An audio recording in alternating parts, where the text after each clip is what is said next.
Have you called the legal clinic before, or is this your first appointment for this? This case, I mean, yeah, I'm not really sure what you mean. I think there was, I talked to them a long time ago before this. Okay, about the same situation or a different situation? No, different. Okay, that's good to know. So let me just kind of give you some guidelines on how the meeting will go tonight. I'm one of the volunteer attorneys tonight. I cannot guarantee you I'm an expert in your situation, but the idea, there's a few things to keep in mind. One is our conversation tonight is all protected by attorney-client privilege, so long as it's just between you and I.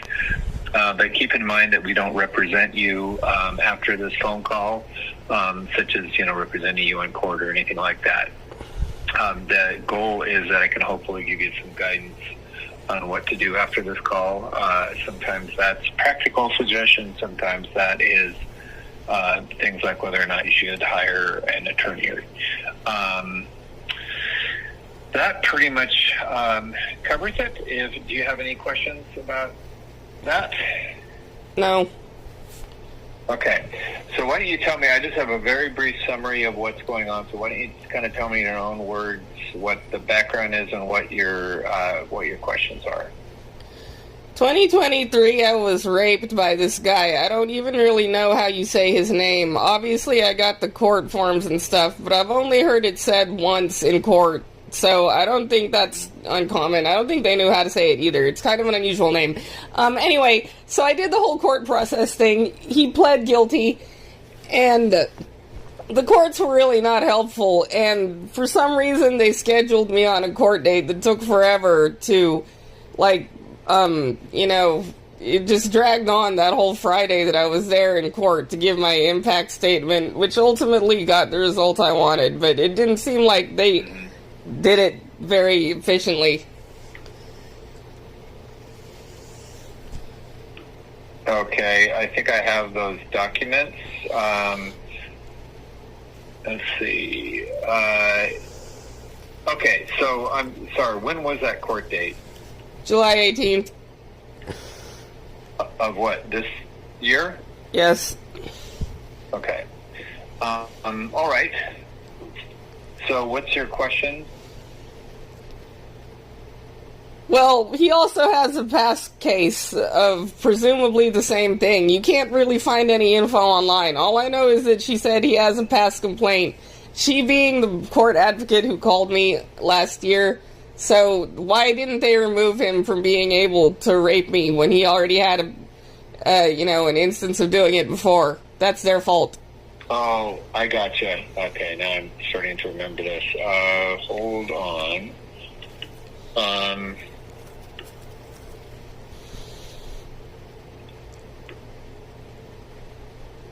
So tell me what documents you provided, because I'm just seeing these now. So, let's see. I see. That's probably not what we want.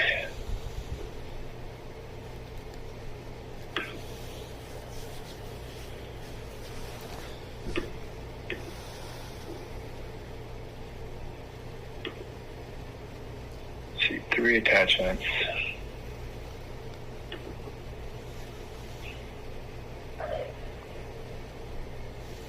I'm not able to open up some of this stuff.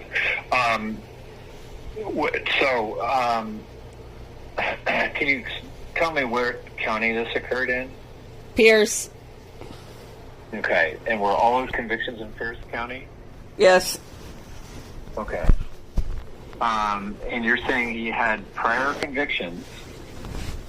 I don't know, because you can't really find any info online. All she said she said it's a past complaint. Those were her words. I don't know any other info. They're not talking to me this whole time that it was just dragging on. They didn't really tell me that much. Okay, I need to know more information. Who didn't tell you that much? My first court advocate, whose name was Deshanda. Okay. And she's with Pierce County? Yes. Okay. And I'm trying to understand more. I have very little information right now. What are you claiming DeShonda did wrong? Well, first off, there were a lot of phone calls when this information could have been sent via email. She didn't really need to call me that much. A lot of them kind of called me, and I didn't even get their phone calls in time to do anything effectively. Like, one of them actually called me the day of the last court date, and I didn't get it, so I didn't really know that she wanted to speak to me, you know, before court, and that didn't happen, but I saw her in court. It was just a lot of stuff. She should have elaborated more on the complaint, but either she didn't know or she didn't tell me. All she told me is that he had a past complaint. I assumed it was for the same kind of thing, and it was about 6 months before my case. Okay. Can I ask, I don't mean to get too detailed, but how did this happen? Was it... I didn't know him. I went to Pierce County. He was a stranger. He raped me. How detailed do you want? Was it violent? I mean, was he a complete stranger to you, or had you known him before? No, he was a complete stranger. I went to a business that he happened to work at. Okay. Got it. And you're claiming that that what your understanding is that he had a prior incident and he wasn't incarcerated for it? Is that basically what you're... Yeah, pretty much. He should have at least been banned from doing anything that would allow him to do it again, so I don't know why he was still working there. Okay. And what was the place of business? It was a massage. It was a foot spa. It's technically, the name is Nimble Foot Spa, but I had went there for a massage. Okay. Got it. So you're, just so I understand what you're claiming is that he had a prior rape conviction. He shouldn't have been allowed to certainly work at this massage parlor again. Yeah. Is that my understanding? Okay.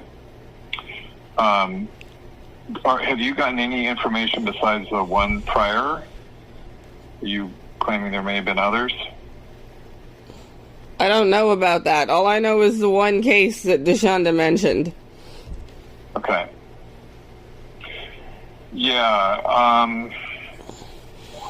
From what little information we have, I think you're going to... So are you trying to figure out if you have like a civil lawsuit against one of these parties? I would think probably it's Pierce County that's at fault here, since it's on record. Like, in the screenshot I sent you, it's showing that he has a past complaint 6 months before mine, and Pierce County knew about it. And you're claiming they should have told you about that? No, I'm claiming they should have kept him from being able to do it again. Okay. Here's the problem. County governments have certain immunities from this type of thing, like presumably, I mean, you can't necessarily say, okay, the judge was wrong because he should have sentenced him to more time. So that could be problematic. Having said that, though, what your better avenue might be is with his employer, because do you think that the employer had employed him before this prior incident and then continued to allow him to work there? Yes. Do you have any information that would lead you to... Okay. Do you have any proof of that? No, I don't, but there was another party who witnessed the start of the whole thing and did not intervene. Okay. You mean the start of the whole thing with you? Yes.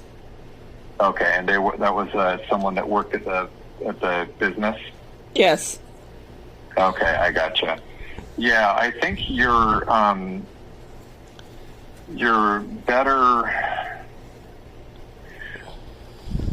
possibility is to look at filing some sort of claim against the business. Again, just from what little information I knew, especially if you can prove that someone knew this was happening and they failed to stop it, right? And also, if you can, you're not going to be able to find this out now, but if you can find out supporting evidence that they knew about this prior conviction that allowed him to continue working there, that could be a pretty strong claim. But I think, you're going to have difficulty going against Pierce County on this. Again, I just have very little information from what I've been told and been given. But so this would probably be a civil, not a criminal suit against the business. So I don't know. Have you talked to any attorneys about hiring them for this type of thing?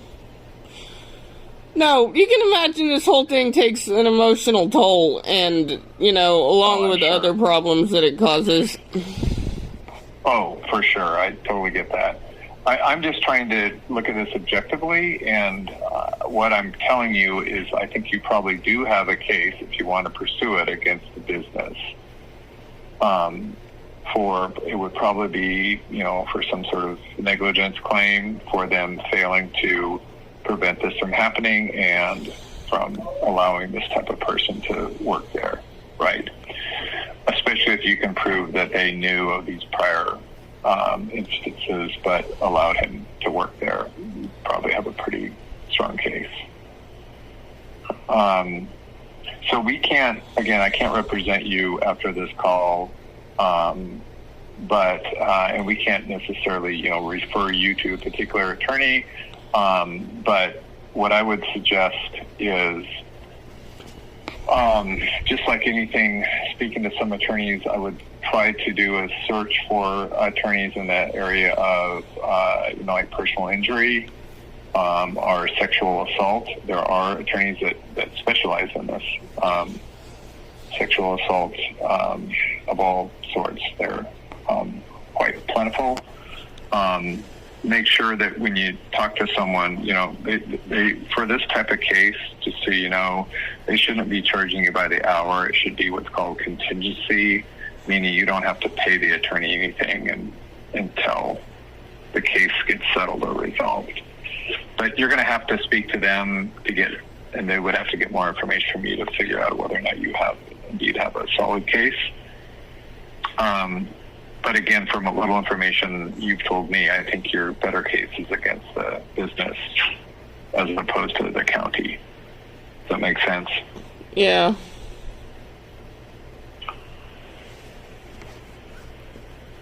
Where do you live? What city are you in? Seattle. Okay. Did this happen in Pierce County? Yes. Okay, because I know there's good attorneys in both Tacoma and Seattle that do this type of thing.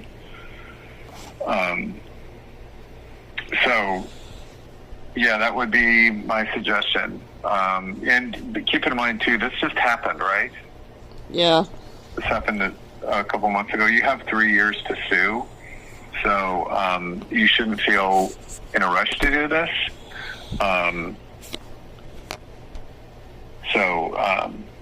Yeah, but nothing should prevent you from, reaching out to attorneys. Is that 3 years from when it happened? Because it happened in 2023. Yeah. Oh, I thought you said 2025. No, he was convicted this year. It happened in 2023. Oh, got it. Okay, and when in 2023? December. December of 2023? Okay, so you typically would have until December of 2026. So you still got a little over a year. But I wouldn't wait till the final minimum. I'd give it, if I were you, I would, maybe wait a couple months and then start calling to some attorneys. Probably one of the things they're probably going to ask is, how, if you've had to have counseling from this, maybe the medical care, that type of thing.